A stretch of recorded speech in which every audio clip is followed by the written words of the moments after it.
Olá pessoal, tudo bem? Boa noite, bom dia, boa tarde, né? Independente do horário que vocês estiverem assistindo essa aula. Então nós chegamos aqui no fim do século XIX, né? Chegamos no simbolismo, que é a última escola e a escola mais curta da literatura brasileira. Então o simbolismo ele inicia aqui, como vocês estão vendo, em 1893. Então essa escola ela surge naquele momento que a gente estudou na aula passada, no período do realismo.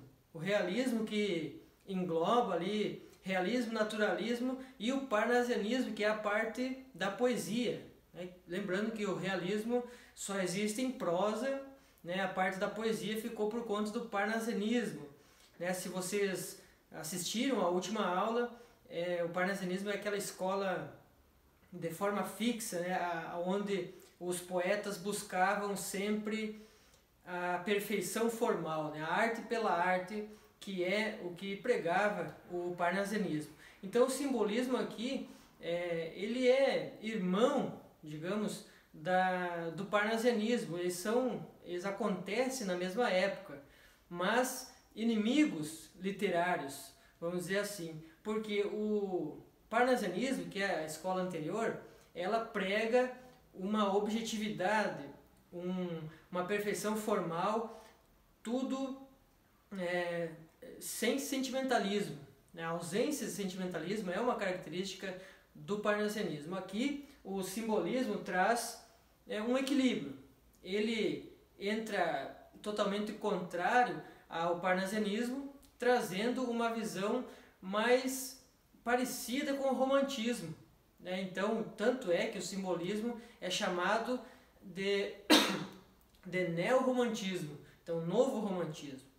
Lembrando que os simbolistas, né, os poetas simbolistas dessa época não tiveram o seu valor quando escreveram. Eles só foram mais conhecidos lá em 1930, por ali, quando iniciou principalmente a segunda fase do modernismo, que os simbolistas foram lembrados, né, principalmente por Clarice Lispector, e aí sim, esses nomes que eu vou mostrar para vocês aqui tiveram a sua importância. Então, depois até da morte de alguns, eles tiveram mais sucesso, diferente de Bilac ou Alberto de Oliveira, que tiveram o sucesso na época em que escreveram. Tá? Então aqui eu trago o início do simbolismo, então, que é uma volta àquela subjetividade do romantismo, principalmente por trazer o eu, né, centralizar mais o eu, né, o eu do Cruz e Souza, trazendo a brancura, né, aquela obsessão pela cor branca, a subjetividade dele, né, lembrando que subjetivo tem a ver com o individual, né, subjetivo tem a ver com várias interpretações, né, e o sofrimento eterno do Alfonso de Guimarães por ter perdido a sua amada, que eu vou falar daqui a pouco. Tá? Então, o que marca o início do simbolismo é a obra Missal e Broquéis, duas obras na verdade, né? Missal em prosa e Broquéis, um livro em poesia, os dois do grande poeta Cruz e Souza, o grande João da Cruz e Souza. Tá, eu trago aqui então Sul e Sudeste. Eu coloquei aqui porque geralmente, né, até agora, os grandes nomes que apareceram na literatura vieram do centro comercial do país, né? Começando pela Bahia, no caso do Gregório de Matos, depois indo para Minas Gerais, no arcadismo, e depois vindo para o Sudeste no romantismo. Aqui surge o Sul, né, representado pela figura do Cruz e Souza, né, Cruz e Souza que é de Santa Catarina, de Florianópolis, chamada antes, na época que ele viveu lá, chamava Desterro, o nome da cidade, né, não era ainda Florianópolis. Então ele é um poeta aqui do Sul, né, de Santa Catarina. Então aparece aqui alguns outros nomes de menos vulto, mas surge também no Paraná, surge alguns nomes, mas o principal destaque, então, aqui no Sul é o Cruz e Souza. E o Sudeste aparecendo de novo né, com Alfonso de Guimarães, que ele é de Minas Gerais. Tá? Então essas duas regiões do Brasil começam a aparecer, né? A gente vê aqui que é mais disseminado a partir daqui a literatura, deixa de ser mais centralizado e vai para mais regiões do Brasil. Tá? Então, contrário ao parnasianismo, essa escola ela surge, né, contrariando aquela objetividade parnasiana, aquela frieza representada ali por Olavo Bilac e por Alberto Oliveira principalmente. Então, se o parnasianismo traz essa frieza na escrita, o simbolismo, né, o poeta simbolista, ele busca mais uma transcendência, né? Essa é a palavra transcendência, aparece muito em poemas simbolistas, né? Fugir dessa realidade, né? Fugir da realidade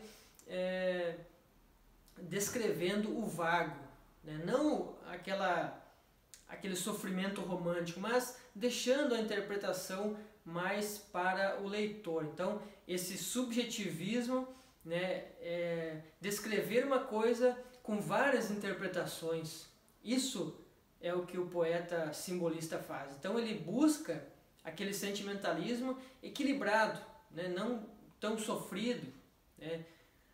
Muito embora o simbolismo usa muito o soneto, o verso decassílabo, assim como o parnasiano, mas é uma escola totalmente contrária ao parnasianismo.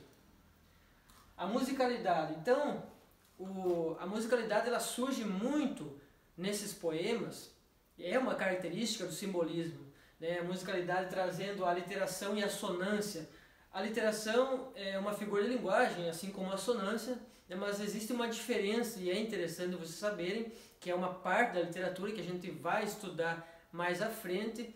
A literação ela traz a repetição de consoantes, né? Então temos um famoso poema do Cruz de Souza, né, que ele joga muito com isso, né? Vozes veladas, veludosas vozes, volúpia dos violões, vozes veladas. Vocês observem, eu falando esses versos aqui, que existe uma repetição da letra V, né?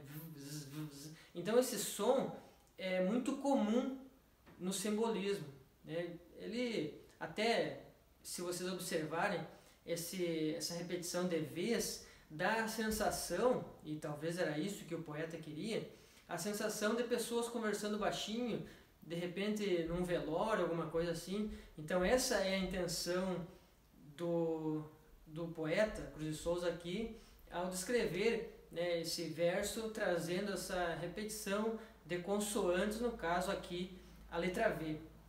Tá? A assonância é a repetição de vogais, né, repetições de vogais. Então, para vocês não esquecerem, a assonância vem de som. Lembra que a letra que faz som é a vogal, para não esquecer. Então, a literação é repetição de consoante e a sonância, repetição de vogal. Ó formas alvas, claras, de luares, de neblinas, cristalinas. Então essa repetição de A é destacado também como assonância nesses versos que eu falei aqui do poeta Cruz de Souza. Cromatismo. Então é muito comum, né, o poeta simbolista, ele traz o cromatismo. O que é isso? Cromatismo é a representação de cores para dizer alguma coisa. A gente sabe que o preto representa a morte, o branco representa a paz e por aí vai. Então é muito comum nos versos deles aqui trazerem essas cores para representar um sentimento, né? O Cruz de Souza, no caso, ele é fascinado pela cor branca, né? A cor branca que talvez por ele sofrer muito racismo na época, ele que é filho de escravo, né, foi criado pelo senhor da sua família, muitos versos dele, é uma pena que a gente esteja na situação de aula online, que a gente não esteja conversando presencialmente, que eu ia colocar alguns trechos aqui dos poemas do Cruz de Souza, que vocês veriam o branco presente nos versos dele. Ele era fascinado pela cor branca, isso é importante saber. Então, quando vocês se cair, no caso, na prova da ESA, versos ali trazendo a cor branca, provavelmente são do Cruz de Souza, né? Com características ali, o vago, o mistério, aparece muito também. Tá? Sinestesia é uma característica simbolista. A sinestesia é outra figura de linguagem, é uma mistura da audição, uma mistura do olfato, né, do paladar, e então essa mistura desse sistema, né, é o que é a sinestesia. Né? Tem um verso do Cruz de Souza que ele diz, né, o doce aroma das flores. Doce, mistura o paladar, e aroma o olfato. Então tem essa mistura dessas duas, né, dessas duas coisas, trazendo aí a sinestesia. Né? É isso aí que é essa figura de linguagem que a gente vai ver em algumas aulas aí. Eu vou dar uma aula geral de figura de linguagem. Então é interessante saber que sinestesia, aliteração e assonância é muito presente nessa fase. Maiúsculas alegorizantes. Então é interessante também que vocês gravem isso.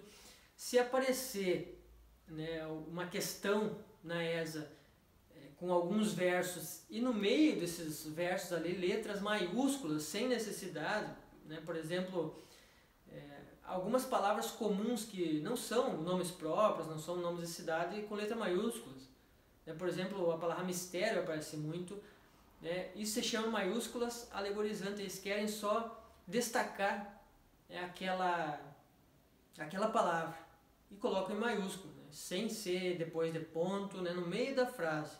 Então fiquem atentos que isso é uma característica do simbolismo e se chama maiúscula alegorizante. Tá, então falaremos aqui sobre os dois grandes nomes desse período aqui, que é o poeta João da Cruz de Souza, né, o catarinense João da Cruz de Souza, que é chamado o Dante Negro. Então ele é um poeta negro, né? Repito que infelizmente a gente não está com os slides aqui para a gente mostrar uma foto dele. Ele é negro, então ele sofreu muito preconceito na época. Então ele foi apelidado de Dante Negro. Dante levando, né, uma referência ao livro do Dante Alighieri, O Inferno. Né, para quem não leu, ele, né, teve ali, conta como é o inferno e tal. Um livro que revolucionou na época, inclusive trouxe muitos fiéis para a igreja, assustou o pessoal da época, principalmente na Europa. Então, por que Dante? Porque o Cruz de Souza ele viveu o inferno. Né? O inferno porque racismo na época, né? O final do século XIX, né? Ali quando, um pouco depois da abolição da escravatura, que iniciou o simbolismo, então ele passou esse inferno, então ele é chamado Dante Negro por causa disso. Cisne Negro também é o apelido dele, e esses nomes é importante que vocês saibam, porque assim como o poeta da saudade, né, o poeta dos escravos, o poeta do mar e por aí vai, o Cruz de Souza é chamado Dante Negro ou Cisne Negro.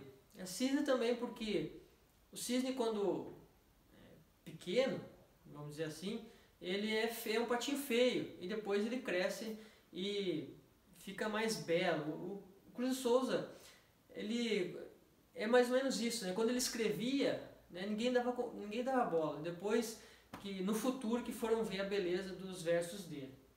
Alfonso de Guimarães é o outro nome, né? Alfonso de Guimarães, faltou colocar aqui, eu ia colocar o apelido dele também, mas é o chamado Solitário de Mariana. Solitário de Mariana porque ele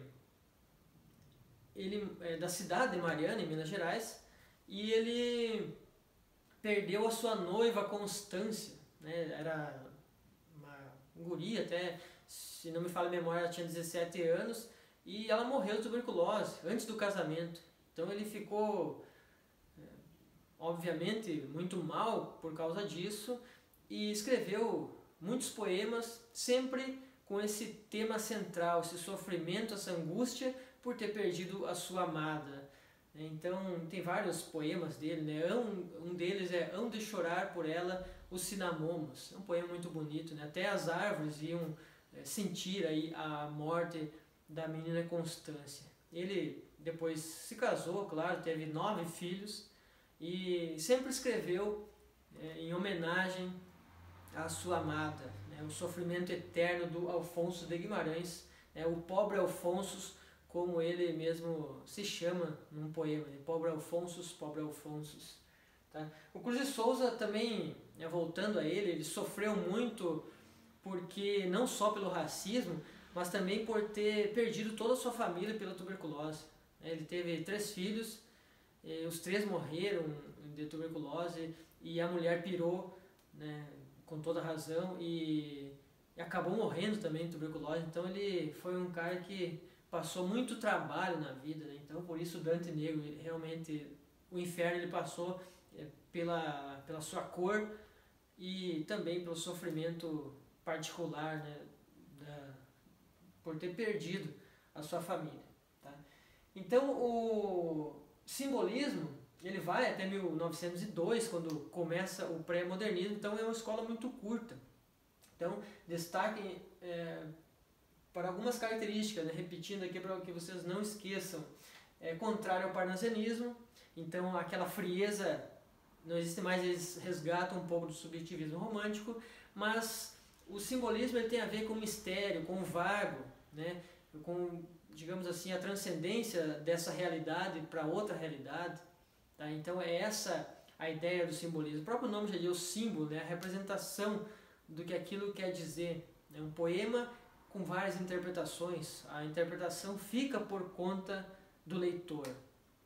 A musicalidade, a literação e a sonância, o cromatismo, né, levando aqui como destaque o Cruz de Souza, que era obcecado pela cor branca, isso vocês têm que gravar, né, o Dante Negro, e o Alfonso de Guimarães, né, o pobre Alfonso, repetindo aí, com o sofrimento eterno ali por ter perdido a sua amada, a Constância, tá certo? Coisa importante também que vocês têm que saber é as obras que iniciam o simbolismo, né? Missal e broquéis. Missal em prosa, broquéis em poesia, tá certo? Pessoal, o simbolismo é isso, né? Espero que vocês tenham sanado as suas dúvidas, e o que eu passei aqui é suficiente para vocês saberem e irem bem se cair alguma questão sobre o simbolismo na ES, tá? Continuem assistindo aos seus vídeos, continuem fazendo redação, né? Quem quiser pode mandar redação no WhatsApp, ele digita a redação e copia e cola, que eu com certeza vou estar orientando vocês aí. E esperamos que no fim do mês, talvez o governo do estado libere os cursinhos, libere de alguma forma aí as escolas para que nós possamos voltar a estudar de forma presencial, né? Mesmo com algumas restrições, mas com certeza nos ajudaria muito esse retorno às aulas aí, tá bom? Um grande abraço a todos e até a próxima aula.